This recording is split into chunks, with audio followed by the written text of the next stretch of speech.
Gente, eu já ouvi muitas vezes as pessoas dizerem: olha, a melhor escolha que eu fiz foi me casar. A melhor escolha que eu fiz foi estudar tal coisa. A melhor coisa que eu fiz na vida foi me tornar mãe. E eu vou te falar, a melhor escolha foi escolher Jesus. Gente, quando eu fui atraída por Cristo, eu tinha aproximadamente 16 anos. Praticamente ontem, né? Praticamente ontem. Eu me lembro do dia do meu batismo nas águas. Sabe aquela coisa do primeiro amor, gente? Sabe aquela coisa do, sabe? É uma coisa tão assim, só quem viveu sabe, né? E cada um tem uma experiência, mas é tão, tão forte assim, que naquele momento em que eu me levantei daquelas águas, eu comecei a pensar, eu não sou mais de ninguém, é só dele, é só dele. E aí, naquele momento, eu me casei com Jesus. Houve uma aliança entre mim e ele, eu me casei com ele. Então, assim, é um casamento que vai durar para sempre, eternamente, né? E é algo tão maravilhoso, sabe? Tão maravilhoso, que é inexplicável. Experimente para você ver, não é? Mas Jesus não vai, né, forçar ninguém a nada, porque é Ele quem nos atrai, né? Foi Cristo quem me atraiu, né?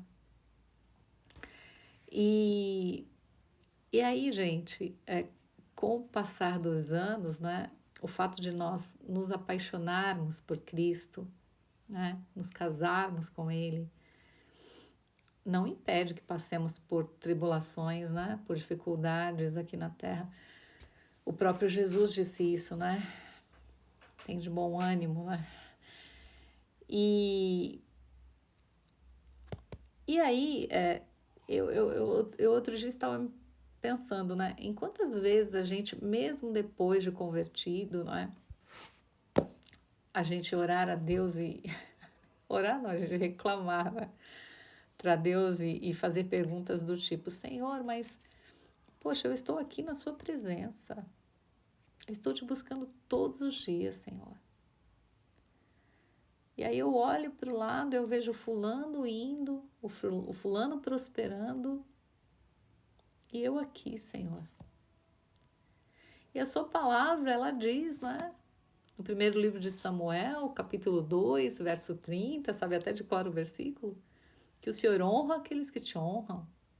E eu tô aqui te honrando, Senhor. Eu tô aqui com meu coração temente ao Senhor. Buscando levar a tua palavra, buscando ter um comportamento que te agrada, que não envergonha o teu nome. Quantas vezes a gente não ora dessa maneira, não murmura, mesmo sabendo que Jesus é o amor da nossa vida? Quantas vezes a gente não magoa Ele? E aí eu estava pensando nisso esses dias e estava me lembrando da passagem de Amós, né, capítulo 4, verso 6, que diz assim: o meu povo pereceu porque lhe faltou conhecimento. E a gente perece por falta de conhecimento. Conhecimento humano, científico, tecnológico, não. Conhecimento bíblico.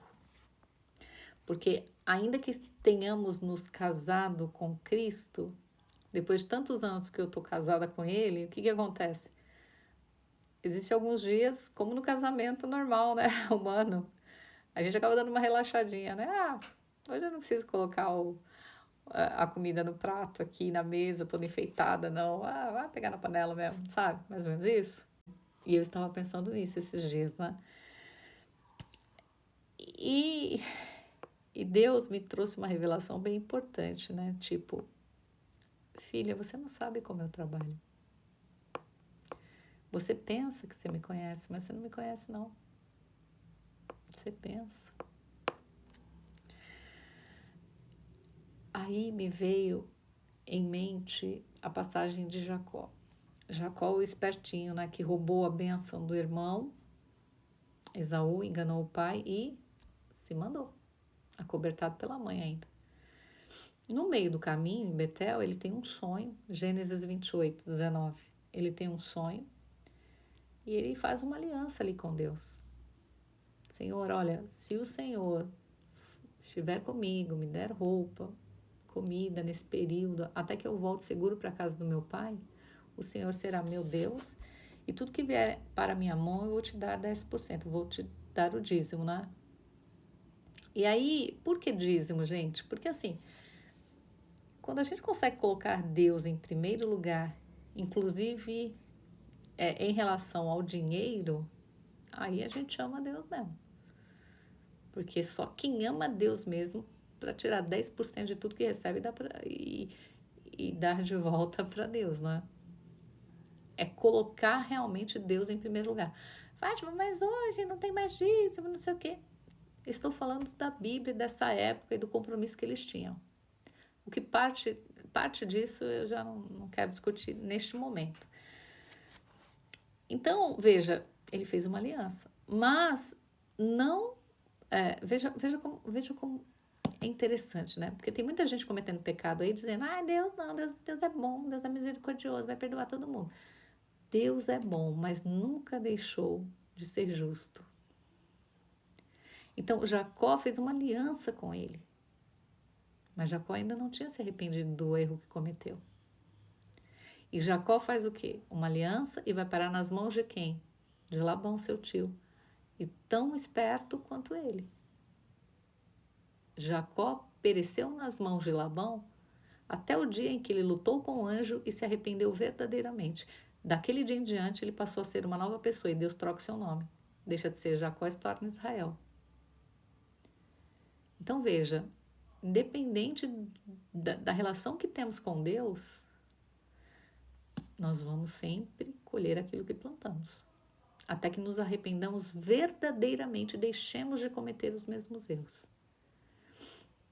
E aí ele vai, né? Ele se casa com as filhas, tem seus filhos, se casa com as filhas de Labão, tem seus filhos. E de repente, um dia, José diz a ele: pai, olha, eu sonhei que você, né, minha mãe, meus irmãos, todos se curvavam diante de mim.